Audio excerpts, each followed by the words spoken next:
What's up guys, my name is Ace, and today we got a very long list of patch notes for the big Season 1 update that's coming on Tuesday for Battlefield 6, so October 28th. And the patch itself will be going live before the content update drops. And in today's video, we're going to be focusing on the highlights of this. I couldn't possibly cover every single point because this video would be like an hour long, and I don't think anybody wants to sit through that. And so many of the items in their patch notes are just like really weird edge case bugs that they've taken care of. And for so many of these, it's likely you've never even seen these or experienced them yourself. So I'm primarily going to be focusing on the bigger changes and the things that would be more noticeable on like a moment-to-moment basis or a game-to-game basis at least. Obviously, if you want to check out literally every single one of these points, I will leave a link to it in the description below so you can check it out for yourself. But without further ado, let's dive right into it. And the first thing they're making an adjustment to here is movement. They mentioned there's going to be smoother landings, faster stance transitions, better vaulting behavior, and reduced bouncing issues when landing or spawning. And that all sounds good to me. Honestly, I haven't had a huge issue with how the movement is currently balanced in the game, but it looks like this is just going to be smoothing some things out and getting rid of some weird unintended behaviors. After that, another big thing they're changing here, and I've been waiting for this update since launch. With this update, they are reworking weapon dispersion to better align accuracy and handling with each weapon's intended design and performance over range. They went on to say these changes address cases where accuracy behaved inconsistently, such as dispersion not properly settling after sprinting, and they're bringing overall firing behavior closer to the intended balance between precision, control, and weapon power. So not only are they taking care of some bugs here when it comes to dispersion, they're also going to be making many across-the-board adjustments to it. And from some of the replies we've been seeing from some of the devs on Twitter over the past week or two, this is generally going to be buffs or a reduction to the amount of spread that you experience with at least many of the guns in the game. Now, on top of that, another big update I've been waiting for is visibility improvements. With this update, they mentioned significant visibility and lighting improvements with better exposure transitions, so when going from inside a building to out or outside in. They're also going to be improving interior lighting, and they're reducing fog and smoke persistence. Then after that, another major adjustment they're making here is an audio overhaul. They're adding new projectile flyby audio, they're improving destruction and explosion sounds, refining vehicle and weapon mixes, and also improving haptic feedback across multiple interactions. Then next on the list here, we've got UI and HUD updates for clarity and consistency. And this will include overtime indicators, end of round fixes, and new unlock markers for weapons and gadgets. And then finally, for the major updates section here, we've got map fixes across multiple locations that'll resolve some spawn animations, out of bounds issues, misaligned assets, and general stability across conquest, breakthrough, and rush modes. And that wraps it up for the main section here. Those are the major updates that we're really going to notice on like a moment-to-moment basis while playing. Next, let's get into some of the more specifics. Like I said, I'm just going to be covering some of the highlights, or at least what I consider to be highlights here, instead of focusing on literally every point. One little bug they fixed here, for instance, is you would automatically detach from zip lines when trying to enter a zip line at a high speed. That will apparently be fixed with this update. They fixed an issue where movement could interrupt steady aim. They adjusted misaligned character hitboxes for upper body and head to better match the visual models, or the actual character model. They made it so your landing animations will now have their animation path properly centered instead of shifting to the side when landing. Something related to your spread is they fixed an issue where jump inaccuracy could linger for too long after landing. And that's nice to see. Of course, there should be inaccuracy when landing from a jump, but that should settle and probably align with your animation as well. So once it appears you're settled, then your accuracy should be settled as well. Next, something I'm really happy to see here is they reduced occurrences of bouncing or landing issues when dropping onto certain objects. So hopefully this takes care of some of those trampoline situations where you just randomly get launched up into the air. They also fixed an issue where simultaneous melee hits could make an enemy briefly invisible. And I don't know if I've experienced that particular bug, but I have experienced many bugs where enemy players will literally disappear for just a few frames. And so I hope they're continuing to look at more instances of that. They also fixed an issue where friendly players could clip into each other when climbing ladders. Then they fixed a missing third-person animation when transitioning from prone to sprint. So that should look a lot more natural and smooth when you see an enemy player, for instance, going from prone to sprint. They fixed a bug where mounting near walls would prevent aiming left or right. They fixed some takedown inconsistencies where people would be prevented from finishing their takedown if they were near walls.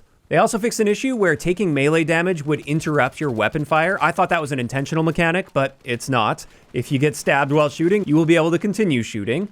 They've also improved all of our vaulting, parachute, and door opening animations for smoother transitions. And they fixed some minor inconsistencies with mounting, peeking, and prone transitions as well for more reliable gameplay.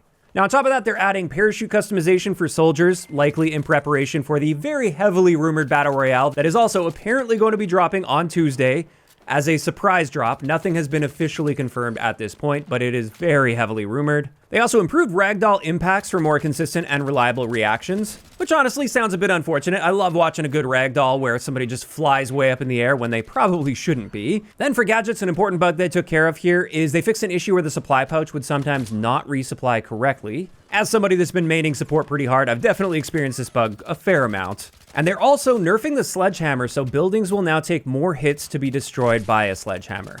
And that does seem appropriate. Most walls only take like 2 hits with a sledgehammer to take out an entire wall, and that just seems a little overkill in my eyes. Next, they went into a bit more detail about the dispersion changes or bloom changes they're making here. And they mentioned lower damage weapons will now see a slightly higher increase in dispersion when firing, while the higher damage weapons will experience slightly less. So from the sounds of this, SMGs are going to be getting a bit more spread, whereas something like an assault rifle or LMG or carbine, for instance, they're going to be seeing less spread than before this update. Next up, a big one here is using sniper rifles with any class other than Recon will now no longer increase weapon spread, and instead, weapon sway will now begin during the zoom transition rather than after you've fully zoomed in. So this maintains balance and distinguishes Recon's precision advantage. And this one is excellent. For those that didn't know, if you try to use a sniper rifle without Recon, your shot is simply not going where you're aiming, especially if you fire shortly after getting fully aimed down sight. If you tried this, you've probably noticed many situations where you know you are dead on target. There is no way you should be missing, and yet you miss anyway. So this sounds much better where you're actually going to see that sway taking place, so you'll see why you're missing instead of just missing out of nowhere due to some random inaccuracy. They're also fixing an issue where the long suppressor was using the wrong attachment point costs for some of the weapons. They've improved reticle settling for automatic weapons to make burst firing more efficient. And they fixed a couple issues relating to the bipod trying to mount on surfaces. There was an issue with your field of view not zooming in properly, and another issue where if you tried to mount the bipod near some complex geometry, it could throw the player off position while prone. Now, after that, some of the important changes that came to the maps and modes that we haven't already discussed, like they talk about visibility changes, for instance, that we've already covered. Another thing they're doing here is in Rush, they're adding visible bomb meshes to armed MCOMs, so when you plant the bomb, there will actually be a visible bomb in the world that you'll drop next to it. They're fixing some of the animation and position issues during the initial insertion sequences on all of the maps. They fixed an end-of-round progression issue in the King of the Hill mode, and I believe this was actually awarding far less XP than what was expected in that mode. Then getting into our UI and HUD section, something I'm really happy to see here is they added new markers for newly unlocked weapons, weapon packages, attachments, gadgets, and throwables. That's going to be really nice to have, especially because there's often very little time between matches to like take a look at everything you unlocked in that most recent match. So this will just provide better guidance when looking for those items. They've also added preview videos demonstrating how certain gadgets work, and that's going to be nice to see as well, although puts me out of a little bit of work perhaps. I'm sure I can still be breaking things down much deeper than what these videos will show off. They're also going to be adding new cosmetic items for selected gadgets. They're fixing various UI issues within the loadouts. Then for settings, they're adding the flick look bindings to helicopter, jet, and transport control schemes.